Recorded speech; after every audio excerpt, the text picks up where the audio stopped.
ही हुकुमशाही होती, मोडायची होती. आपल्या कुठे व्यक्तीविरुद्ध ही लढाई नव्हती, आपली प्रवृत्तीविरुद्ध लढाई होती आणि सर्व ग्रामस्थांनी आपले साथ दिली आणि जनशक्ती हा विजय झालेला आहे. मतदारसंघाचा विकास करण्यासाठी काय अजेंडा असेल आपला? नक्कीच आपण सामाजिक आपलं काम चालूच आहे, पण भविष्य दृष्टीने रोजगारच्या दृष्टीने आपले प्रयत्न चालू आहेत आणि त्या दृष्टीने आपली सर्व टीम असतील, काजरेकर असतील, मॅडम असतील, आता टीव्ही मॅडम निवडून आले आहेत, बाकी सर्व आमचे जे आमची पंचायत समिती थोड्या मताने जरी हे आले असेल तरी नक्कीच त्यांना साथ घेऊन आम्ही विकासाचा झेंडा नक्कीच पडतो. विजयाचं श्रेय जे आहे ते कुणाला द्यावं? विजयाचे जे आमचे जे वडील आहेत, जे स्वर्गवासी फ्रान्सिस तोमास डिसोझा यांनी जे कार्य केलं होतं आणि त्यांना आणि मी ज्यांच्या मार्गदर्शनाखाली काम करत आहे रवींद्र चव्हाण साहेबांना देणार आहे. अदृश्य शक्ती त्या तुमच्या पाठीची मोठ्या प्रमाणात होती, ती रवींद्र चव्हाणांची होती की मुख्यमंत्र्यांची होती? अदृश्य शक्ती ही सर्व उमेदवार आणि त्यांचे प्रतिनिधी त्यांना विनंती आणि सूचना आहे की मतमोजणीच्या हॉलमध्ये कोणीही दंगा करू नका, कुठल्याही प्रकारचा आवाज किंवा घोषणा देता येणार नाहीत.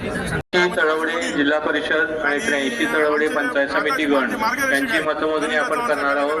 त्यांचे प्रतिनिधी उमेदवार त्यांना विनंती आहे की आपण मतमोजणीच्या टेबलवरती यायचं आहे. 83 तळवडे जिल्हा परिषद आणि 83 तळवडे पंचायत समिती, कृपया आपण मतमोजणी हॉलमध्ये प्रवेश करावा. मतमोजणी आपण सुरू करणार आहोत. पक्ष म्हणजे सर्व आता आम्ही कार्यकर्ते बसू आणि त्याच्यावर निर्णय घेऊ, पण जे आमचे आहे ते विकासाच्या दृष्टीने आम्ही नक्कीच याचा योग्य तो निर्णय घेऊ. म्हटलं अपक्षांना निधी देणार नाही, त्यामुळे आता त्याकडे तुम्ही कसं बघता? आम्ही निधी खेचून आणू शकतो. एवढी धमक आमच्या कोलगाव जिल्हा परिषद मतदारसंघाची आणि सर्व कार्यकर्त्यांची आहे आणि तेवढी ताकद आम्ही अपक्ष मी सर्वांचे आभार मानतो की अपक्ष निवडणूक साधी नव्हती.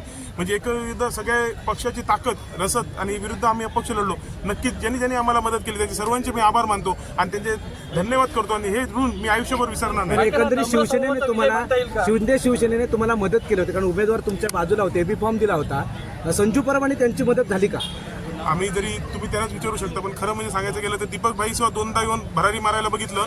गेल्या जिल्हा परिषद सुद्धा माझ्या विरोधात त्यांनी काम केलं. मी म्हणजे शिवसेनेत काम करत होतो, त्यांनी भरारी मारली होती, पण तेव्हा सुद्धा ते नाकी पडले आणि आता ते तोंड कशी पडले. म्हणजे ह्या टायमाला सुद्धा आले होते की माझा कुठलाही त्यांचे उमेदवार जे त्यांना अधिकृत उमेदवार माझ्याबरोबर होते, माझ्या पॅनलबरोबर, आणि तरी पण ते भाजपला मिळाले होते. म्हणजे दर टायमाला ते स्वभाव आहे की विरुद्ध दिशेने काम करायचं आणि कसं आहे हा त्यांना चपराक आहे. म्हणजे येणे म्हणजे त्यांना 4 दिवस झोप पडणार नाही आणि ही सुरुवात आहे. म्हणजे कसं आहे जे त्यांचा स्वभाव आहे बोलायचं आहे आणि करायचं आहे हे ते नाकेतोंडी पडलेले आहे. दीपक केसरकरांना मी सांगा आहे की करताना आपल्या कार्यकर्त्यांच्या जीवावर म्हणजे जे तुम्ही आमदारकी भोगता त्यांनाच गाडायचं काम जे करताय ते कुठेतरी तुमच्या भविष्यातल्या इलेक्शनमध्ये तुम्हाला नक्कीच जनता इथे रास्ता दाखवेल.